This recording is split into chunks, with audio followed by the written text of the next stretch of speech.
She was never the one I wanted. She was merely the one who was here.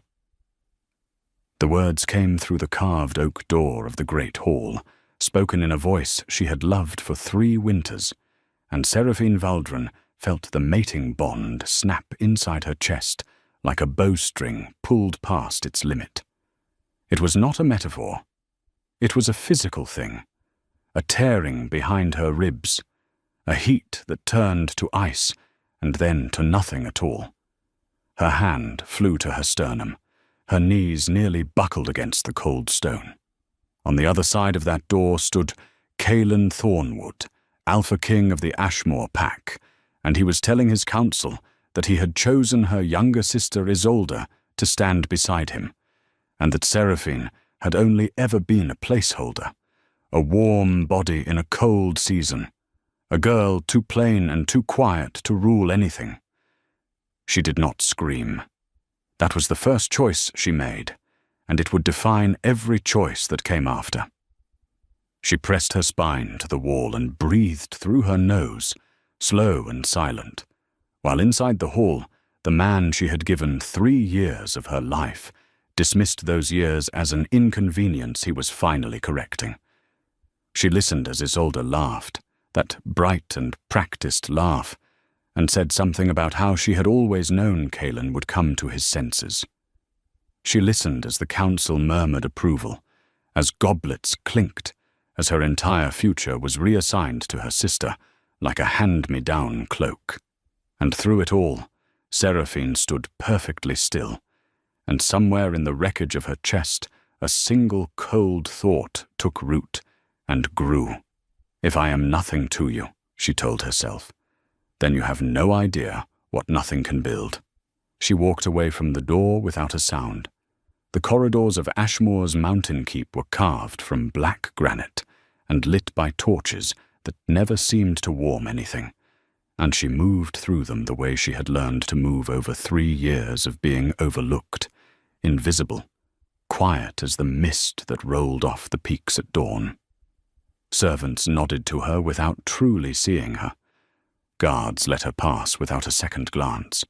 She had spent so long being underestimated that she had forgotten it could be a weapon. Now she remembered. In her chamber, she did not weep. She lit a single candle and sat before the small mirror Caelan had given her in their first month together, when he had still pretended to see something worth keeping, and she studied her own face as if meeting a stranger. Dark hair, grey eyes, a mouth that had learned to say nothing when saying something would only make things worse. She had been the daughter of a minor healer from the borderlands, brought to court as a diplomatic gesture, and Caelan had claimed her in a fit of youthful hunger that the court had tolerated because they assumed it would pass. It had passed. It had simply taken him 3 years to say so out loud, and now he had found a prettier gesture in her own sister. She took the mating ring from her finger. It was heavier than it looked, a band of dark iron set with a chip of moonstone, and it had never once felt like a gift. It had felt like a leash. She set it on the pillow where he would find it, precisely centered, and beside it she placed the pouch of allowance coin he gave her each month, untouched for the last 6 months, because she had stopped spending it the day she began to suspect the truth. She wanted him to understand, when he came looking, that she had taken nothing of his, that whatever she became, she would build it from her own hands and no one else's. Then she opened the loose stone beneath her window, the one she had pried free in secret over many long nights, and she drew out what she had hidden there. A small fortune in unmarked silver, saved coin by coin from the sale of the healing tinctures she brewed and traded quietly to merchants who never knew her name. A folded map of the eastern trade roads, a sealed letter of introduction she had written to herself under a false name, and a second one, genuine, from an old woman in the market who owed her a life, and a plain woolen traveling cloak grey as ash, that no one would look at twice. Seraphine had begun preparing for this night the moment she first heard Kaelin speak her sister's name a shade too warmly at a midwinter feast 11 months ago. She had not known then how it would end. She had only known that a woman who is loved does not need an escape route, and that she had built one anyway, and that the building of it had told her everything about the truth of her marriage, long before the truth was spoken aloud. There was a knock at her door, soft, 3 times, and then twice. She opened it to find Bram, the old stablemaster who had taught her to ride in her first friendless winter at Ashmore, and who had never once treated her as a placeholder. His weathered face was grim. He had heard then. Word travelled fast in a keep built of gossip and stone. "The mountain road is watched," he said quietly, "but the river gate is not. I've a boat and a boatman who owes me. If you mean to go, girl, go tonight, before the crown makes it official and turns you from a wife into a prisoner." He did not ask if she meant to go. He could see it in her eyes. "Why help me?" she asked, though she already knew. "Because I've watched that man take the best thing in this keep for granted for 3 years," Bram said, "and I'll not watch him cage it out of shame when it finally tries to fly." He pressed something into her hand, a small iron token stamped with the mark of the River Guild, a favour she could call in downstream. "You were always more than they made you. Go be it." She embraced him once, fiercely, and then she was gone, down the servants' stair, through the kitchens where the night cook pretended not to see her, out into the cold, clean dark where the river ran black and fast beneath the walls. The boatman was waiting. He did not speak. She stepped aboard, and the current took her, and behind her the lights of Ashmore Keep grew small and then vanished behind a shoulder of the mountain, and Seraphine Valdrin did not look back. She sat in the prow with her cloak pulled tight and her jaw set, and she let the river carry her away from the only home she had known, and toward a future she could not yet see but had already decided to conquer. The bond in her chest was silent now, a hollow where a warmth had been, and she found she did not miss the warmth. She missed only the years, and the years she promised herself she would make him pay for. Not with a scream, with a reckoning he would never see coming. Dawn found her far downriver, in a trading town called Marrowfoot, where the water met the Great Eastern Road, and it was there that she began the slow work of becoming someone new. She took a room above a spice merchant's shop with her own silver. She sold her fine court slippers and bought sturdy boots. She cut nothing of her hair and changed nothing of her face, because she had learned that the best disguise was simply to stop shrinking, and a woman who stood straight and looked people in the eye was already unrecognizable as the girl who had crept along Ashmore's walls.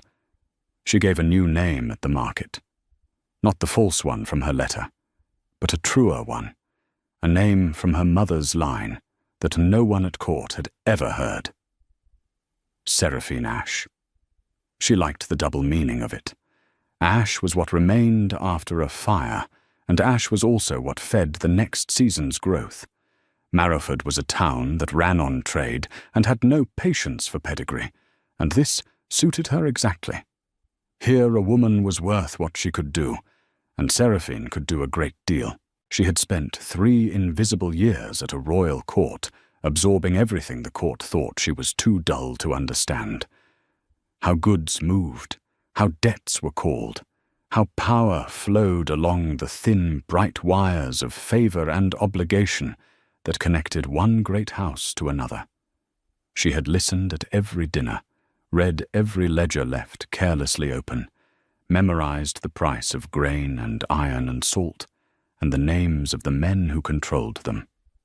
She had thought at the time that she was only trying to be useful to a husband who never noticed. Now she understood she had been apprenticing for a life he never imagined she would have. The tinctures came first. She rented a corner of an apothecary's back room and began to brew again. The fever draughts and wound salves and sleeping tonics her mother had taught her. And within a month, the apothecary was selling out of her stock and asking for more. But medicine was slow money, and Seraphine had a longer game in mind. She used the profit to buy a small share in a spice caravan headed east, and when it returned with triple its investment, she bought a larger share in the next. She learned which routes were safe and which were bleeding coin to bandits, and she began, quietly, to sell information as well as goods. Merchants paid well for a woman who knew things, and she made it her business to know everything. She did not forget Ashmore.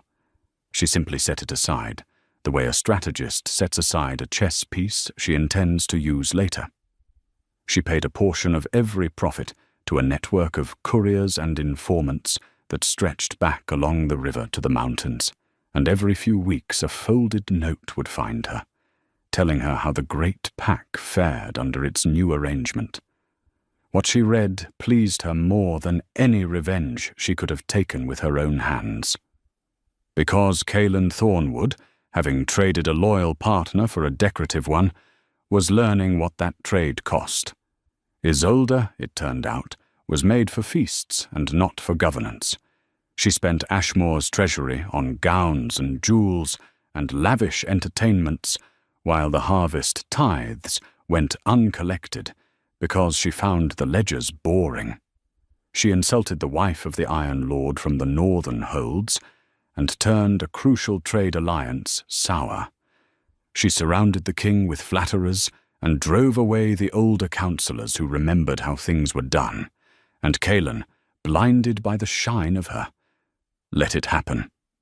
The notes came, week after week, each one describing a small crack spreading through the foundation of a kingdom Seraphine had once, quietly, helped hold together.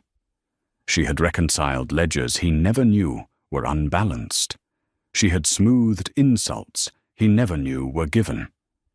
She had been the hand on the tiller that everyone assumed steered itself. And now the hand was gone, and the ship was turning slowly toward rocks that only she could see. She felt no joy in it. That surprised her. She felt something colder and more useful, the deep, still satisfaction of being proven right. She had told herself, on the river that first night, that they had no idea what nothing could build. Now she was building it, and they were unbuilding themselves, and the two lines were bending toward each other across the map of the eastern lands, and Seraphine Ash was patient enough to wait for them to meet. 6 months after the night she vanished, Seraphine Valdrin no longer existed, and Seraphine Ash owned a trading house. It had happened faster than anyone in Marrowford could quite believe, and slower than it felt to her, because she had lived every grinding hour of it. The Ash Concern, they called it now, a modest name for a growing power. She had a warehouse on the river, 3 caravans of her own, and a reputation that travelled ahead of her like weather. She was known as the woman who paid her people fairly, cheated no one, and destroyed anyone who tried to cheat her, not with violence, but with patience and precision, calling in debts and closing routes until her enemies found themselves quietly ruined and never quite sure how it had happened. Men who had once dismissed her now sought her favour. She granted it carefully and never for free. She dressed now in dark, well-cut clothes without ornament, and she wore her authority the way other women wore jewels. The girl who had crept along granite corridors was gone. In her place stood a woman who walked into a room and changed its temperature, who spoke rarely and was always heard, whose grey eyes missed nothing and forgave little. She had learned that power was not something granted from a throne. It was something built, coin by coin and choice by choice, from the ruins of what had been taken from you. And she had built a great deal. She had also, without quite intending to, acquired a partner. His name was Corwin Vale, and he was the master of a rival trading house who had made the mistake of trying to undercut her on a salt contract in her second month, and the wisdom of admitting defeat gracefully when she outmaneuvered him. He was older than her by a decade, silver already threading his dark beard, and he had a way of looking at her that had nothing to do with her face, and everything to do with her mind. He respected her. That was all. He respected her the way one respects a storm or a mountain, as a force of nature that had earned its place. And after 3 years of being seen as an ornament, Seraphine found that respect more intoxicating than any declaration of love. They became allies first, then something like friends, then something neither of them named, because naming it might break it. Corwin never asked about her past. He seemed to understand that she had one and that it had teeth, and he let her keep it, and in exchange she let him into the present she was building. Together, their houses became the dominant trading power on the Eastern Road, and their combined network of caravans and couriers and informants stretched from the great port cities in the south to the mountain packs in the north, including, though Corwin did not know it, the Ashmore pack, whose slow collapse Seraphine tracked with the attention of a physician monitoring a fever. The notes from the north grew darker. Kaelin's kingdom was failing. The insulted Iron Lord had cut off Ashmore's supply of worked metal, and without it, the pack could not arm its warriors or repair its keep. The soured trade alliance had left the treasury bleeding. Isolde had borne no heir and shown no inclination to try, and the councillors who might have steadied the throne had all been driven away, and the common folk of Ashmore were beginning to whisper that the king had lost the favour of whatever gods watch over packs. Kaelin Thornwood, who had ruled with careless confidence for 3 years while an invisible wife balanced his books, was watching his kingdom rot, and he did not understand why. But there was something else in the notes now, something that made Seraphine's careful mind sharpen to a point. Ashmore's troubles were not entirely of Isolde's making. There was a pattern to them, a hand behind the hand. The Iron Lord had been insulted, yes, but he had also been courted by another power in the north, a rising warlord named Draven Corvin, who ruled the Blackreach pack, and who had, over the past year, been quietly encircling Ashmore with alliances and debts and broken agreements. Draven was buying up Ashmore's creditors. He was funding the very flatterers who whispered in Isolde's ear. He was, Seraphine realized, as she laid out 6 months of notes on her table and read them as a single story, engineering Ashmore's collapse so that he could absorb it, and Kaelin was too dazzled and too proud to see the trap closing around him. Seraphine sat with this knowledge for a long time. She could let it happen. She could sit in her warehouse in Marrowford and watch Draven Corvain devour the man who had discarded her, and it would cost her nothing, and it would give her everything she had told herself she wanted. It would be a reckoning delivered by another's hand, clean and complete. But she found, examining the feeling, that it was not what she wanted at all, because if Draven took Ashmore, then the folk who lived there, the servants who had pretended not to see her flee, Bram who had risked everything to save her, the ordinary people who had never wronged her, they would fall under the boot of a warlord far crueler than any careless king, and because a reckoning delivered by another's hand was not a reckoning at all. It was luck. Seraphine had not spent 6 months building herself from ash to leave her vindication to luck. If Kaelin was going to understand what he had thrown away, he was going to understand it while looking her in the eye, So she began, quietly, to move against Draven Corvain. She used her network to buy up the debts he was buying.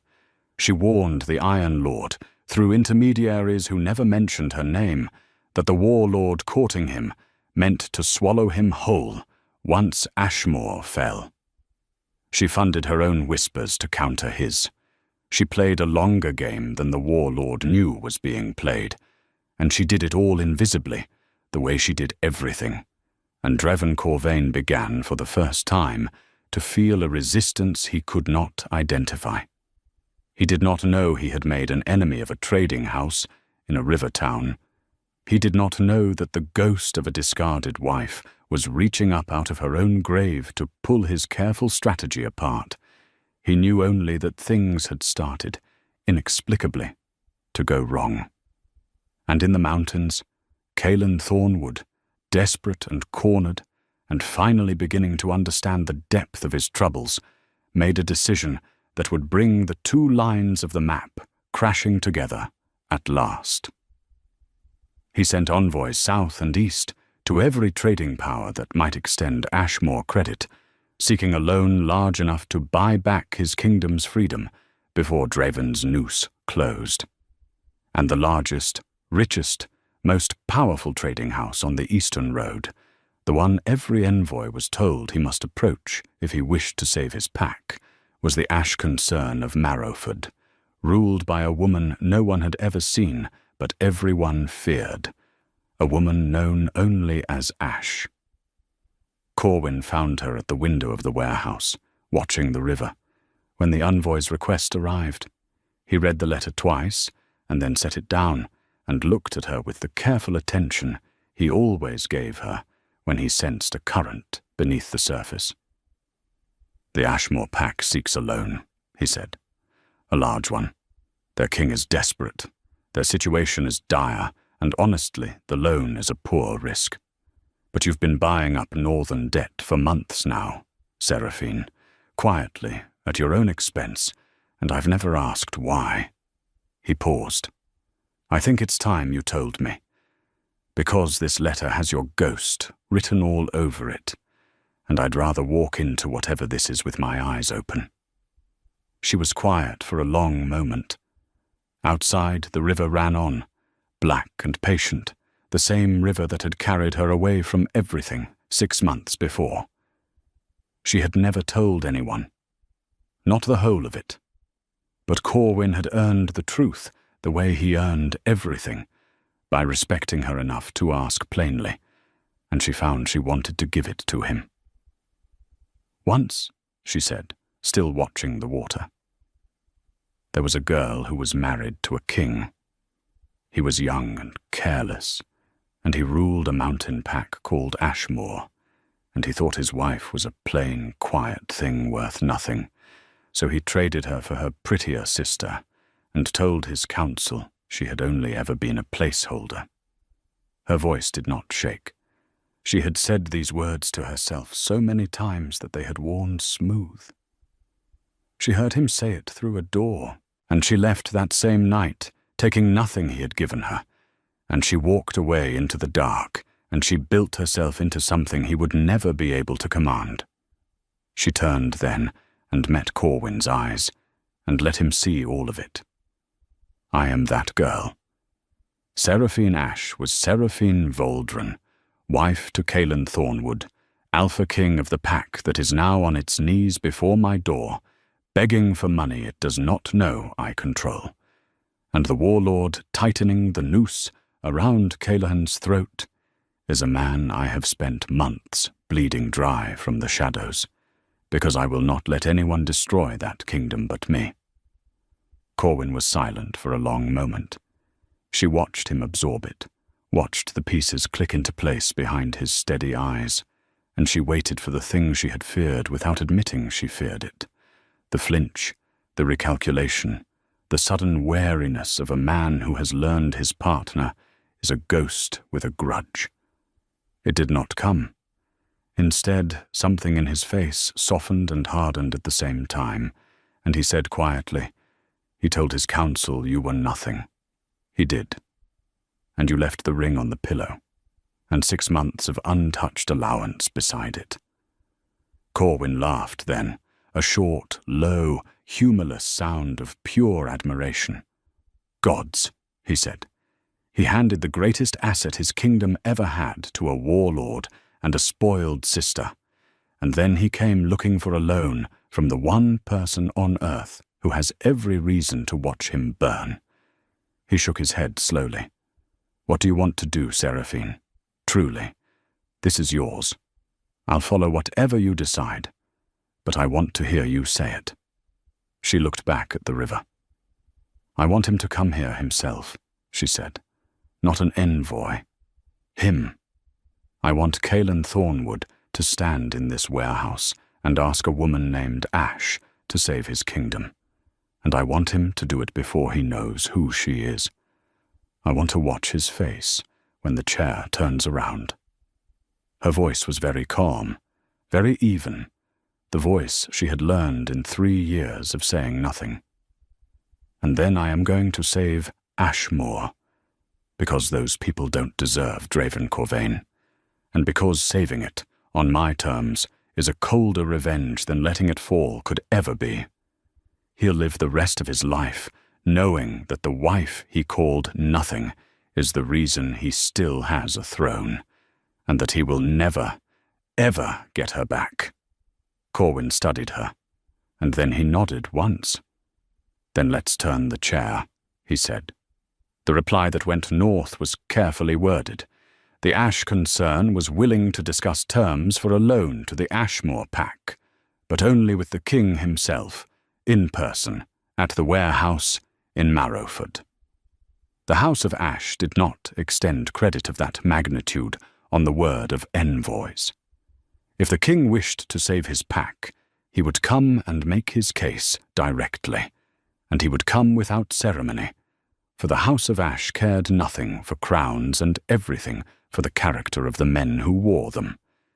It was a message designed to bruise the pride of a king, and Seraphine knew as she sealed it that a Calen at the height of his careless power would never have accepted such terms.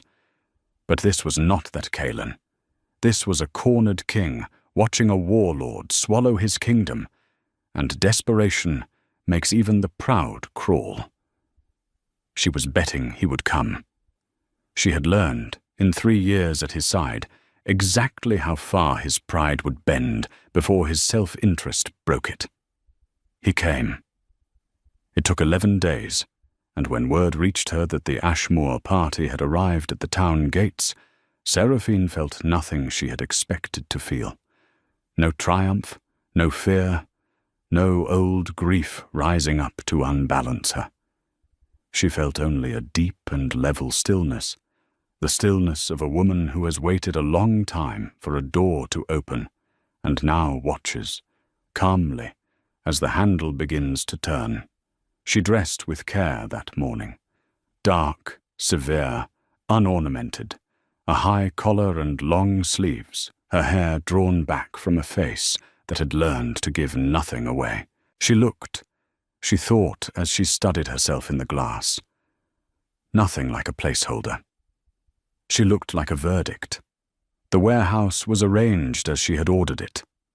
The great receiving room at its heart was lit by tall windows that let the grey river light fall across a broad table of dark wood, and behind the table stood a single high-backed chair, turned away from the room to face the window, so that whoever sat in it could not be seen by those who entered. It was a piece of theatre, and she knew it, and she did not care. She had earned her theatre.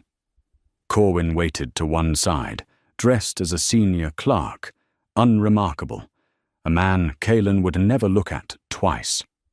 Bram, whom she had sent for weeks ago and installed quietly in her household, waited in the shadows near the door, because she wanted at least one person in that room who had always seen her clearly to witness what she had become. And Seraphine sat in the high-backed chair with her spine straight and her hands folded in her lap and her face to the window, and she listened to the sound of the man she had once loved, crossing the threshold of her power. She heard his boots first. heavier than they used to be, dragging slightly, the tread of a man carrying weight he had never carried before. She heard the rustle of a travelling cloak and the murmur of the 2 guards he had brought, whom Corwin's clerks quietly separated from him at the door so that he entered the receiving room alone. And then she heard his voice, and it did something to her that she had not entirely prepared for, because it was so much smaller than she remembered. "I am Caelan Thornwood," he said, "AlphaKing of the Ashmore Pack. I was told the master of this house would receive me in person to discuss terms of a loan." A pause. The old arrogance tried to surface, and could not quite manage it. "I have travelled a long way. I would appreciate not being made to speak to the back of a chair." Seraphine let the silence stretch. She had learned the power of silence in the hardest school there was, 3 years of it, and she wielded it now like a blade. Then she spoke, without turning, in a voice she had deliberately not disguised. "You've travelled a long way before, Caelan," she said. 3 winters, if I recall. And at the end of them you found you'd arrived nowhere you wanted to be. She heard his breath catch. She heard the exact moment recognition began to reach him. Sound before sense. The voice landing in his ears before his mind could accept what it meant. "Who?" he began, and stopped. She turned the chair. She had imagined this moment many times over 6 months, in warehouses and caravan camps and sleepless rooms above spice shops, and no imagining had prepared her for the reality of watching Caelan Thornwood's face come apart. He was thinner than she remembered, grey at the temples where there had been no grey before, and the careless confidence that had defined him for as long as she had known him was simply gone, burned away by months of watching his kingdom crumble. He stared at her. His mouth opened, and no sound came out. She watched the impossible resolve itself into the undeniable, watched him understand that the woman he had called a placeholder, the wife he had left on a pillow with her own unspent allowance, was the master of the richest trading house on the Eastern Road, and the only person alive who could save his kingdom. "Seraphine," he whispered. "Seraphine Ash," she corrected quietly. "The name Valdrin I left in Ashmore, along with everything else you gave me. I take it you found the ring?" He seemed unable to move. You're alive. He looked around the room as if the walls might explain it, at the tall windows, the dark table, the wealth implied in every clean and confident line of the place. "This is yours? All of this?" "All of this," she agreed, "and a great deal more that you can't see from here." She gestured to the chair across the table, a plain, low chair, deliberately chosen. "Sit down, Caelan. You came to make a case. Make it." For a moment she thought he might not. Some old reflex of kingship flickered in his eyes, some memory of a man who commanded rather than asked. Then his shoulders dropped, and he crossed the room, and he sat in the low chair with his hands hanging between his knees, and he looked up at her from below, the way she had looked up at him from below for 3 years, and she understood that the entire geography of their history had just been inverted in a single, silent turn. "Ashmore is dying," he said. His voice was raw. "The Iron Lord cut us off. The treasury is empty. There's a warlord in the north, Draven Corvain. He's bought up our debts and turned our allies, and he means to take the pack the moment we can't pay. I need a loan, a large one. Large enough to buy back the debts and rearm the warriors and hold him off until we can recover." He swallowed. "I was told the House of Ash was my only hope. I didn't know. I could never have known. That your only hope was your discarded wife," she finished for him. "No, I don't imagine you could have. You never did have much imagination about what I might become. You thought I was the end of my own story, merely the one who was here." She saw the words strike him, saw him recognize them, and she felt a cold and level satisfaction settle over her like a cloak. "That's what you called me, wasn't it? Through the door. Never the one you wanted, merely the one who was here. I was standing on the other side. Did you know that? Did you ever wonder, in the 6 months since, whether I heard you? I heard every word." He closed his eyes. "Seraphine, let me tell you what I heard," she went on, relentless and calm. "I heard a man throw away 3 years of loyalty for a laugh at a feast. I heard a king trade the person who reconciled his ledgers and smoothed his insults and held his kingdom together in 100 ways he never noticed for a woman who could not be bothered to read a tithe report. I heard you announce to your council that I was nothing, and then I walked out of your keep with nothing but what I had built myself, and in 6 months I built this." She leaned forward slightly, and her grey eyes held him pinned. "Do you understand yet, Kaelin? The reason Ashmore is dying is not only Dreven Corvain. It's you. You had a hand on the tiller, and you cut it off because you didn't like how plain it looked, and then you were surprised when the ship turned toward the rocks." The room was very quiet. Corwin stood motionless by the wall. Bram, in the shadows, had a look on his weathered face that Seraphine would remember for the rest of her life, a look of fierce, tearful pride, the look of a man watching a wrong finally, fully righted. And Kaelin Thornwood sat in the low chair and took it, all of it, because there was nothing left in him to fight it with. "You're right," he said at last, and the admission seemed to cost him everything. "You're right about all of it. I was a fool. I saw Isolde and I wanted the shine of her. And I told myself the shine was the thing that mattered, and I convinced myself you were an obligation I'd outgrown." He looked at her, and his eyes were wet. "I have thought about that door every single day since Bram told me you'd gone. I have lain awake wondering where you were, whether you were safe, whether you hated me. I deserve your hatred. I deserve worse. But my people don't. The folk of Ashmore never wronged you. If you have any mercy left in you at all, let it fall on them, not on me. Save the pack, name any terms. I'll pay any price. I'll give up the throne if that's what it takes." And there it was, Seraphine thought. The full humbling. The king on the low chair offering to trade his crown for the survival of the people he ruled. She had wondered whether he had it in him, this Kaelin, and now she knew. There was a man in there after all, buried under years of careless privilege, dug out at last by catastrophe. It did not make her forgive him. Forgiveness was not on the table and never had been, but it made what she was about to do feel less like cruelty and more like justice, which was exactly the shape she had wanted her victory to take. "I'm going to save Ashmore," she said. "Not for you.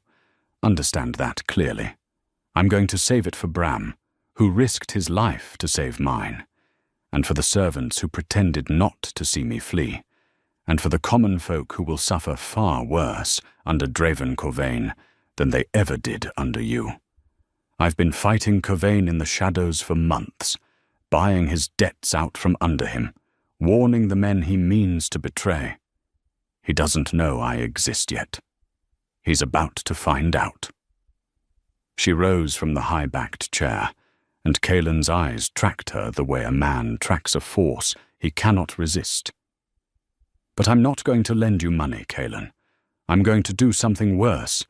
I'm going to make Ashmore a partner of the House of Ash.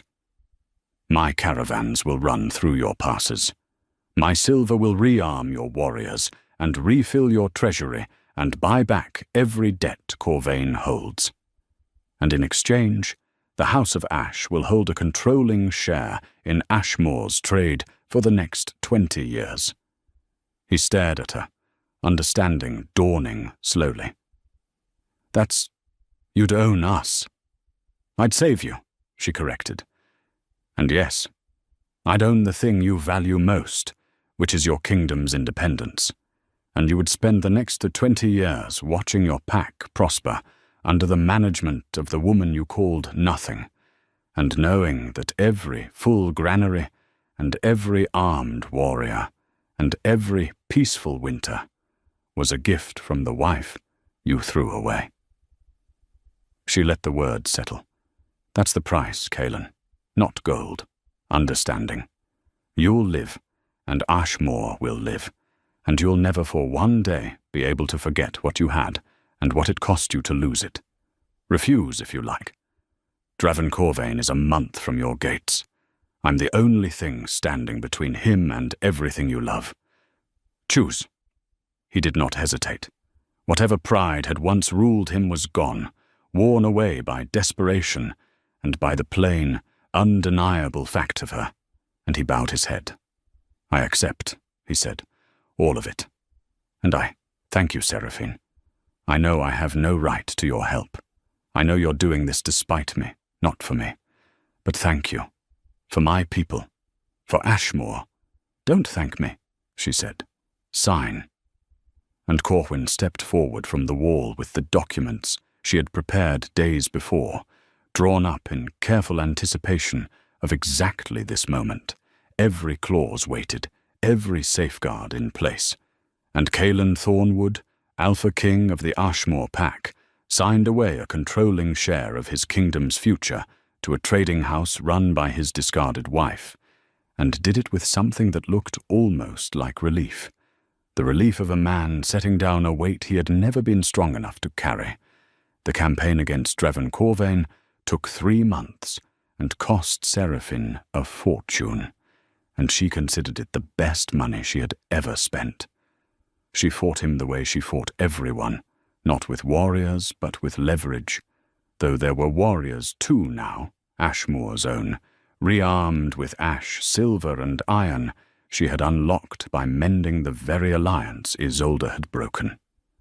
She had gone to the insulted Iron Lord herself, unmasked at last, and told him plainly that she was the power behind Ashmore now, that the pack was under new management, and that the woman who ran it did not insult her allies at feasts. The Iron Lord, who had heard of the House of Ash and feared it appropriately, restored the flow of worked metal within a week. One by one, the debts Corvain had bought came due in Seraphine's hand instead of his, because she had been buying them faster and quieter than he could. One by one, the allies he had courted received quiet, well-documented evidence that he meant to betray them the moment Ashmore fell, and one by one they turned from him. She did not fire an arrow. She simply removed, piece by piece, every foundation the warlord had built his ambition upon, until he stood exposed and overextended and surrounded by enemies he had made, and did not know it. When Draven Corvain finally understood who had unmade him, it was too late. He sent his own envoy south to Marrowford, blustering and threatening, and Seraphine received the man in the same receiving room, in the same high-backed chair, and turned it around at the same calculated moment, and watched a different kind of fear cross a different arrogant face. She offered Corvain the same terms she offered everyone who came to her defeated: survival, at a price, on her terms. He was too proud to take them. His pride cost him his warlordship within the year, when the allies he had betrayed, armed with the evidence she had spread and the courage her example had lent them, rose against him together and pulled the Black Reach pack apart. Seraphine watched it happen from a distance and felt the same cold, level satisfaction she always felt when a proud man learned, too late, the price of underestimating what he could not see. She did not gloat. She simply moved her caravans into the vacuum his fall created, and the house of ash grew larger still, and Isolde. Seraphine had wondered sometimes what would become of her sister, the bright and practiced laugh. The woman who had known Calen would come to his senses. She learned the answer in a courier's note the same spring the loan was signed. Isolde, seeing that Ashmore was to be saved but not by any glory of her own, seeing that the treasury she had drained was to be refilled by the sister she had helped supplant, and seeing above all that Calen's affections had curdled into a bleak and silent guilt that left no room for her shine, did what women like Isolde always did. She looked for a better offer. She found a wealthy lord in the southern courts, a man dazzled by her beauty and ignorant of her nature, and she left Ashmore in the night much as Seraphine had, except that Isolde took everything she could carry that was not nailed down, and left behind not a lesson, but a scandal. Calen did not pursue her. Seraphine heard that when he was told she had gone, he only nodded, as if it were the last, inevitable payment on a debt he had always known he would have to settle. The replacement had proven exactly as hollow as replacements always do, and she exited his story the way she had entered it, chasing a shine, and the pack she left behind was better for her absence. Seraphine met Calen once more, a year to the day after he had signed the papers in her warehouse. He came north to south this time, not as a supplicant, but as a partner, to review the terms of an arrangement that had, against all his fears, made Ashmore stronger than it had ever been. The pack's granaries were full for the first time in years. Its warriors were well armed. Its treasury, managed now by clerks who answered to the House of Ash, had recovered and begun to grow. The common folk spoke of the mysterious benefactor who had saved them from the warlord, and though few knew her name and fewer had seen her face, they blessed her in their prayers, and Calen let them, because he could not bear to tell them that their salvation was the woman their king had once called nothing. They met in the same receiving room. She did not turn the chair this time. There was no theatre left to perform, no lesson left to teach. She simply sat behind the broad, dark table when he entered, and she watched him cross the floor, and she saw that the year had changed him further, that the guilt had settled into something quieter and more permanent, a stoop of the shoulders that would never fully straighten, the mark of a man who lives every day beside the enormity of what he threw away. "The ledgers are sound," she said, when he had sat. "Your clerks are competent. The passes are safe. Corvain is finished, and the Iron Lord is your ally again. Ashmore will prosper for as long as it keeps to the terms." She slid a document across the table. "This is the yearly review. Everything is in order. You didn't need to come in person." "I know," he said. He did not touch the document. "I came because I wanted to see you. One more time, before I made my peace with never seeing you again." He looked at her, and there was no arrogance left anywhere in him, none of the careless king who had spoken through a door. "I've had a year to think about what you did. Not the vengeance, the mercy. You could have let Corvain take us. You could have watched Ashmore burn from up here in your warehouse, and no one would ever have blamed you, because no one but you and I and Bram even knew the story. But you saved us. You saved the people who let you leave, and you made me watch, which is worse than burning, and I think you knew that." "I knew that," she agreed. "I deserved it," he said. "I deserve it every day. But I wanted to tell you." His voice broke, and he steadied it. "I wanted to tell you that you were never a placeholder. I knew it even when I said the words. That's the part I can't forgive myself for. I didn't discard you because you were nothing. I discarded you because you were everything, and I was too small a man to be worthy of it.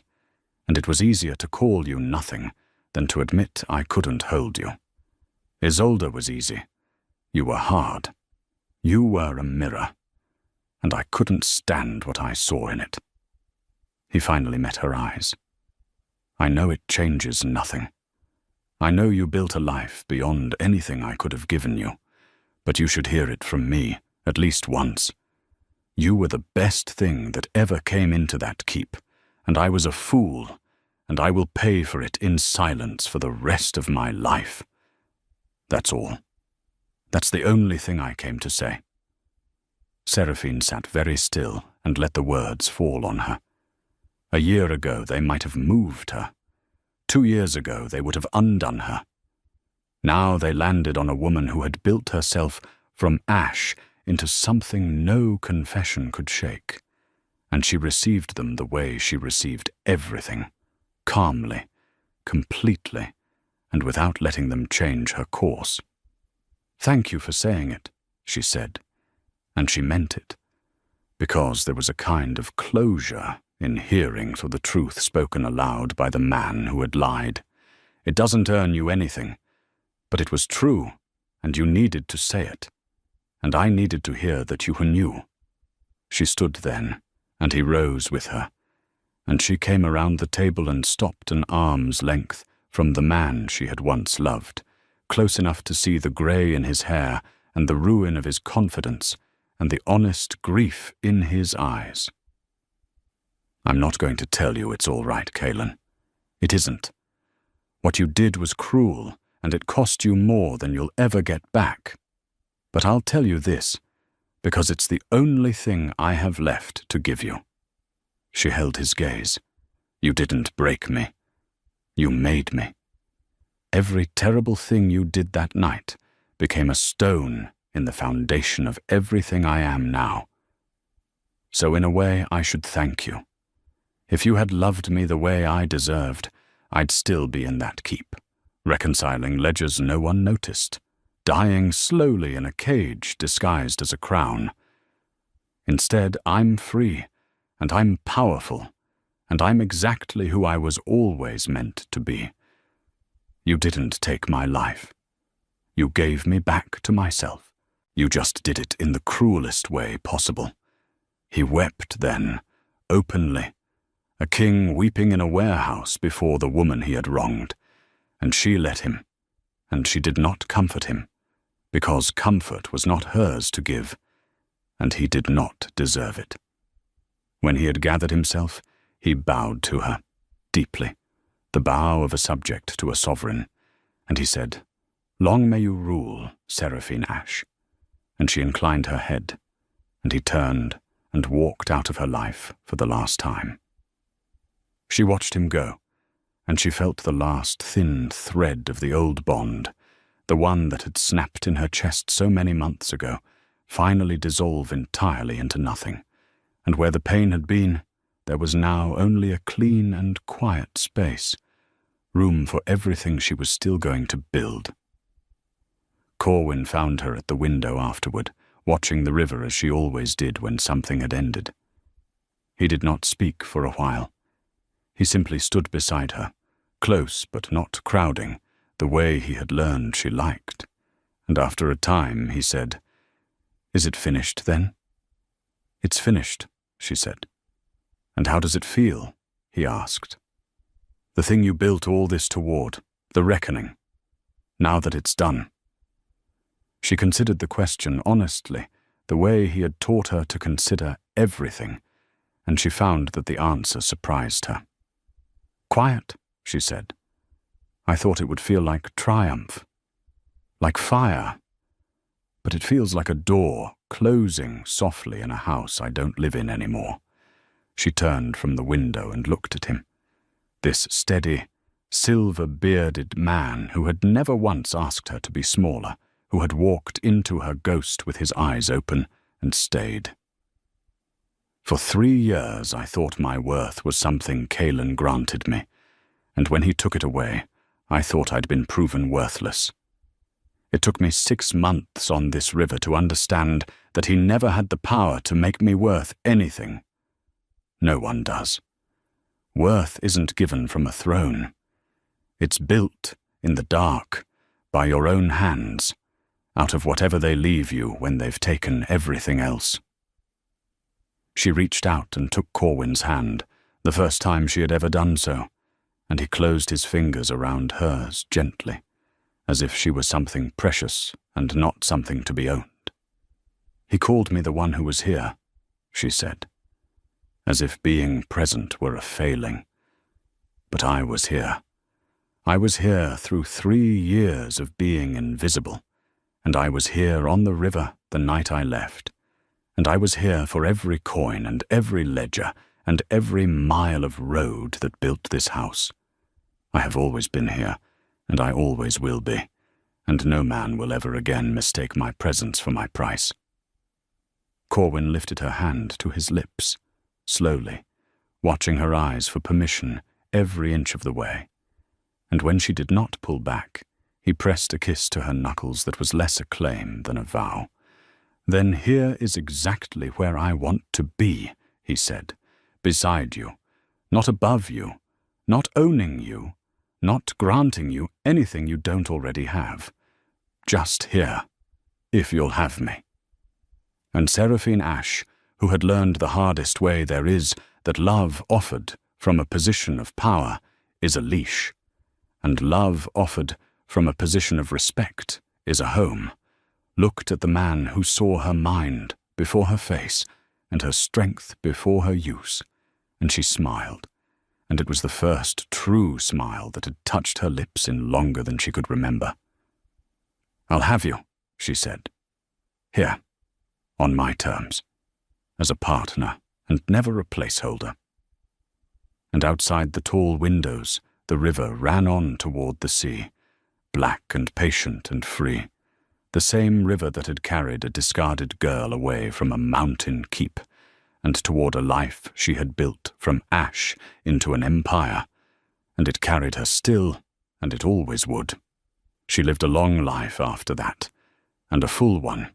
The House of Ash grew until its name was spoken with fear and respect in every court from the mountains to the sea, and she ruled it with the same cold clarity that had built it, generous to those who dealt honestly and merciless to those who did not. Ashmore prospered under her terms for the full 20 years and beyond, and the common folk there came, in time, to learn the name of the woman who had saved them, and they told the story of the discarded queen who returned wearing another kingdom's crown to their children and their children's children until it passed into the kind of legend that is truer than fact. She and Corwin built something together that neither of them named for a long time, because naming it might have made it fragile. But it was not fragile. It was the strongest thing in either of their lives. Two forces of nature who had chosen each other freely and stood as equals against every storm the world could raise. She never wore a crown again, because she had learned that crowns are cages, and that the woman who needs one has already lost. She wore instead her own authority, unornamented, and it was worth more than any circlet of gold. And on the quiet evenings, when the work was done, and the river ran gold with the setting sun, she would sometimes remember the girl she had been, standing frozen behind an oak door, with a bond snapping in her chest, and a single cold thought taking root. If I am nothing to you, then you have no idea what nothing can build. She had built it. She had built all of it, and she had built it herself, and no one could ever take it from her, because no one had ever given it to her. That was the whole of the lesson, the one she had paid 3 years and a broken heart to learn. Worth is not granted by those in power. It is proven through resilience and reclaimed on your own terms. Loyalty cannot be bought, and it cannot be discarded and then bought back. And the people who underestimate you are only handing you the very thing you'll use to rise above them. So if this story moved you, If you felt that bond snap in your own chest and cheered when the chair turned around, take a moment before you go. Give this video a like, because it helps stories like this one find the people who need them. Share it with someone in your life who has ever been made to feel like a placeholder, someone who needs the reminder that their worth was never anyone's to grant or take away, that they too can walk away from a closing door and build an empire from the ashes. Subscribe to join a community that believes in exactly this kind of triumph, the quiet, earned, cold-served kind, and stay for more high-stakes stories of the discarded rising to reclaim everything. And tell me in the comments, if you had been Seraphine standing behind that door, would you have screamed, or would you have chosen the silence that built an empire? I read every answer, and I promise you, the quietest ones are always the strongest.